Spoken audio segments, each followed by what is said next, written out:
5 red हेफर्स मतलब कि 5 लाल गाय।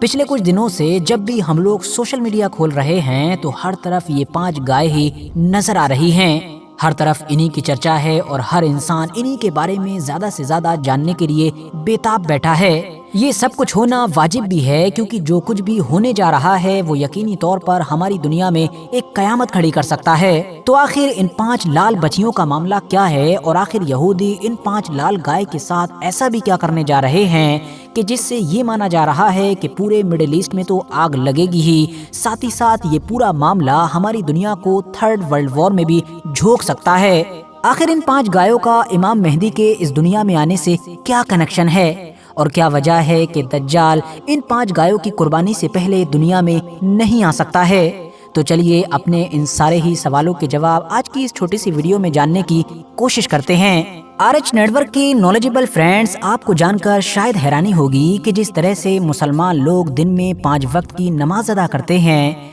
बिल्कुल इसी तरह से ही यहूदी लोग भी हर दिन 3 वक्त इबादत करते हैं। और जो कुछ भी इनकी इबादत में पढ़ा जाता है, जो कुछ भी प्रोसेस होता है, उसमें एक चीज़ भी ज़रूर शामिल होती है। वो चीज़ है कि ये लोग हर इबादत में अपनी ज़बान से ये कहते हैं, अपनी ज़बान से ये वादा करते हैं कि एक यहूदी होने के नाते हमारा ये फ़र्ज़ है कि हम हमेशा अपना 3rd टेम्पल बनाने की हर मुमकिन कोशिश करते रहेंगे। अब सवाल ये है कि जिस 3rd टेम्पल यानी जिस तीसरे मंदिर को बनाने का वादा अपनी ज़बान से ये लोग अपनी इबादतों में पिछले सैकड़ों सालों से करते आ रहे हैं, आखिर ये 3rd टेम्पल है क्या? ये कब बनेगा, कैसे बनेगा, कहाँ पर बनेगा? तो दोस्तों, इसके लिए हमको इतिहास में कुछ ज्यादा ही पीछे चलना पड़ेगा। ये बात है हजरत सुलेमान अलैहिस्सलाम के दौर की कि जब उन्होंने खुदा के हुक्म से जिन्नातों की मदद से एक बड़ी ही आलीशान इबादतगाह तैयार करवाई, जिसको हैकले सुलेमानी के नाम से जाना जाता है या फिर जिसको यहूदी 1st टेम्पल का नाम देते हैं। ये इबादतगाह कितनी ज्यादा खूबसूरत और आलीशान थी, इस बात का अंदाजा आप लोग इसी बात से लगा सकते हैं कि उस दौर में पूरी दुनिया के अंदर इस बिल्डिंग को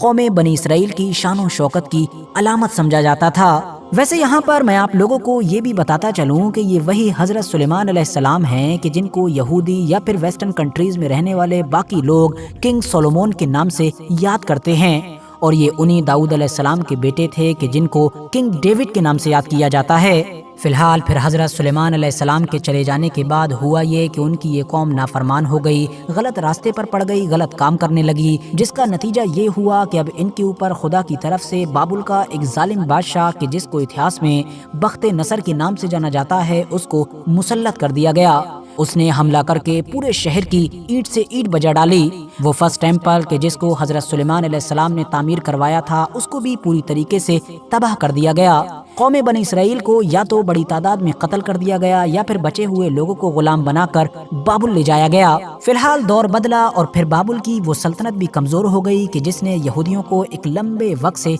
गुलाम बनाकर रखा था। दुनिया में उदय हुआ एक नई ताकतवर सल्तनत का जिसके बादशाह थे साइरस द ग्रेट। ये वही पर्शिया के साइरस द ग्रेट थे कि जिनके बारे में बहुत सारे मुस्लिम स्कॉलर्स का ये भी मानना है कि शायद यही वो जुल्करनैन थे कि जिनका जिक्र कुरान में भी मौजूद है। फिलहाल इन्होंने बाबुल के उस पूरे इलाके को फतह करके अपनी सल्तनत में मिलाया। यहूदियों को भी न सिर्फ आज़ाद किया बल्कि उनके उस 2nd टेम्पल को भी बनाने में हर तरह से मदद की कि जिसको पहले बख्त नसर ने मिट्टी के ढेर में बदल दिया था। और इस तरह से यहूदियों की ये इबादतगाह या फिर ये कहिए कि यहूदियों का ये क़िबला दोबारा तैयार हुआ, जिसको नाम दिया जाता है 2nd टेम्पल का। लेकिन दोस्तों, ये किस्सा यहीं पर ख़त्म नहीं होता है। धीरे धीरे वक्त गुजरता गया और फिर दौर आया 72 AD का, यानी कि आज से लगभग 2000 साल पहले, कि जब उस दौर की सुपर पावर यानी कि रोमन एम्पायर के एक कमांडर टाइटस ने इस पर हमला किया। शहर में तो जो तबाही मचाना थी वो मचाई ही, साथ ही साथ यहूदियों के इस पवित्र यानी कि मुकद्दस टेम्पल को भी आग के हवाले कर दिया और हमेशा हमेशा के लिए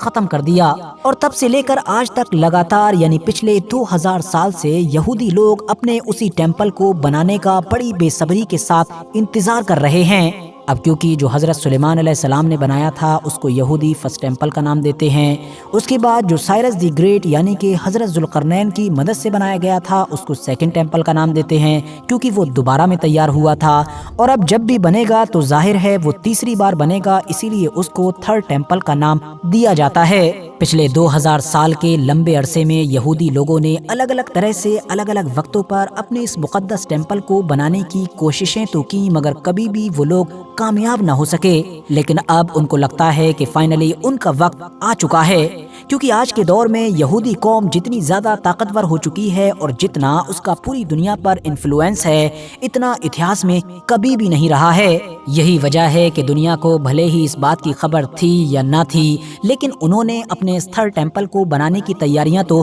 بہت پہلے ہی شروع کر دی تھیں۔ دوستو، توریت کی کتاب العادات کے مطابق تھرڈ ٹیمپل کی بنیاد رکھنے والے یہودی ربیوں کا یا پھر کہانوں کا پاک ہونا ضروری ہے، مگر اس پاکی کو حاصل کرنے کے لیے کچھ گائے کے بچڑوں کی قربانی درکار ہوگی، کیونکہ ان بچڑوں کی قربانی کے بعد جب ان کو جلایا جائے گا اور ان کے جلنے کے بعد جو راکھ بنے گی اور اس راکھ کو جس پانی میں ڈالا جائے گا، اس پانی کے ذریعے سے ہی ان ربیوں کو یا پھر ان کہانوں کو پاک کیا جا سکتا ہے۔ یہی اسرائیل کے زیادہ تر کٹر یہودیوں کا نہ صرف عقیدہ ہے، بلکہ ان کے مطابق تھرڈ ٹیمپل کی بنیاد رکھنے کی پہلی رسم ہے۔ یہاں پر آپ کو بتاتا چلوں کہ اسرائیل میں تو کافی پہلے ہی ٹیمپل انسٹیٹیوٹ نام کی ایک آرگنائزیشن کی بنیاد رکھی گئی تھی کہ جس کا مقصد ہی تھرڈ ٹیمپل کو بنانے کے تمام راستوں کو آسان کرنا تھا، اور یہ آرگنائزیشن اپنے اس مشن پر لمبے وقت سے ہی کام کرتی آ رہی تھی۔ ٹیمپل انسٹیٹیوٹ نام کی یہ آرگنائزیشن پچھلے ایک لمبے وقت سے پوری دنیا کے اندر 5 ایسے خاص بچڑوں کی تلاش کر رہی تھی کہ جو پوری طریقے سے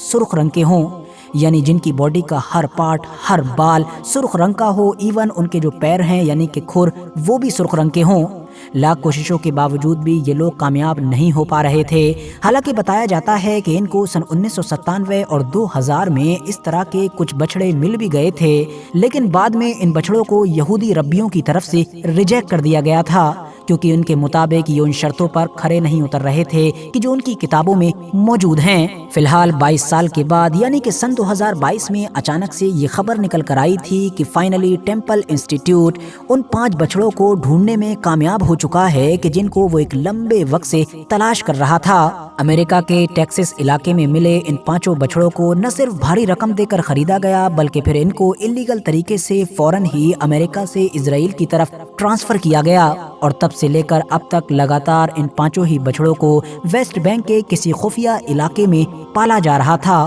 یعنی ایسی جگہ پر کہ جس کا کسی بھی عام انسان کو ایڈریس بھی نہیں پتا ہے۔ لیکن دوستو، اب ان 5 گائے کو لے کر پچھلے کچھ دنوں سے یہ جو پوری دنیا میں ہلہ مچ گیا ہے اور ہر طرف گدر سنائی دے رہا ہے، اس کے پیچھے کی وجہ یہ ہے کہ کیونکہ لگاتار اس طرح کی رپورٹس باہر آ رہی ہیں کہ جس میں یہ دعویٰ کیا جا رہا ہے کہ جن 5 گائے کو خفیہ طور پر ویسٹ بینک کے کسی علاقے میں پالا جا رہا تھا، وہ 2024 اپریل کے مہینے میں ہی 3 سال کی ہو رہی ہیں۔ اور آپ کو بتاتا چلوں کہ تھرڈ ٹیمپل کی بنیاد رکھنے سے پہلے جن بچڑوں کی قربانی کی جائے گی، ان کے اندر جو بہت ساری شرط لگی ہوئی ہیں کہ یہ ایسا ہونا چاہیے، ایسا ہونا چاہیے، انہی میں سے ایک شرط ہے کہ ان بچڑوں کی عمر 3 سال ہونا چاہیے۔ حالانکہ کچھ رپورٹس تو یہ تک دعویٰ کر رہی ہیں کہ ممکن ہے کہ کٹر یہودی لوگ 8 اپریل کے دن ہی قربانی کریں۔ ظاہر ہے یہ دعویٰ تو اتنا اوتھینٹک نہیں ہے، مگر یہ بات پکی ہے کہ ان بچڑوں کی عمر 3 سال کو 2024 اپریل کے مہینے میں ہی پہنچ رہی ہے۔ لیکن دوستو، ابھی تک کی یہ ساری باتیں سننے کے بعد آپ میں سے زیادہ تر لوگوں کے دماغ میں یہی چل رہا ہوگا کہ اس پورے میٹر کو لے کر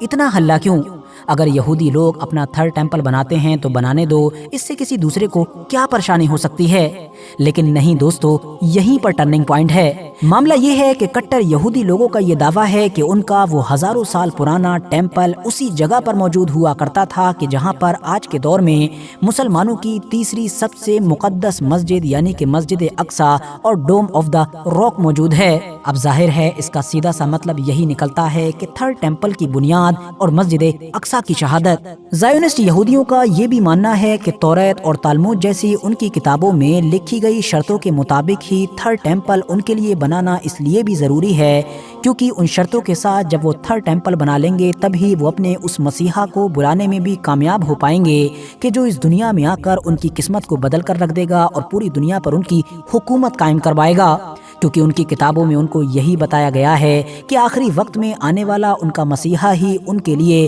اس طرح کی ایک سلطنت قائم کرے گا کہ جس طرح کی سلطنت کنگ سولومون یعنی کہ حضرت سلیمان علیہ السلام کے دور میں ہوا کرتی تھی۔ हालांकि दोस्तों यहाँ पर इंटरेस्टिंग बात ये भी है कि बहुत सारे स्कॉलर्स के मुताबिक यहूदी जिस मसीहा का इंतजार कर रहे हैं और जिस मसीहा का जिक्र उनकी किताबों के अंदर मौजूद है वो तो सैकड़ों यानी कि हजारों साल पहले हजरत ईसा अलैहिस्सलाम की शक्ल में आ चुका है, मगर क्योंकि उन्होंने तो खुद ही उनको झुटला दिया था, बल्कि उनके झुटलाने की वजह से ही और उनकी मुखालिफत की वजह से ही सूली पर चढ़ाने तक की नौबत आ गई थी। मगर आखिरी वक्त में खुदा की तरफ से हजरत ईसा अलैहिस्सलाम को आसमान पर उठा लिया गया था। तो अब जो आखिरी वक्त में उनका मसीहा आएगा वो दरअसल मसीहा नहीं बल्कि वही होगा कि जिसको मुसलमानों में दज्जाल के नाम से जाना जाता है, जिससे मुकाबला करने के लिए आखिरी दौर में दुनिया में न सिर्फ हजरत इमाम मेहदी मौजूद होंगे बल्कि उसको खत्म करने के लिए हजरत ईसा अलैहिस्सलाम का भी दोबारा नुज़ूल होगा। तो आसान शब्दों में मतलब यही निकल कर आता है कि अगर थर्ड टेम्पल की बुनियाद रखी जाएगी तो मस्जिद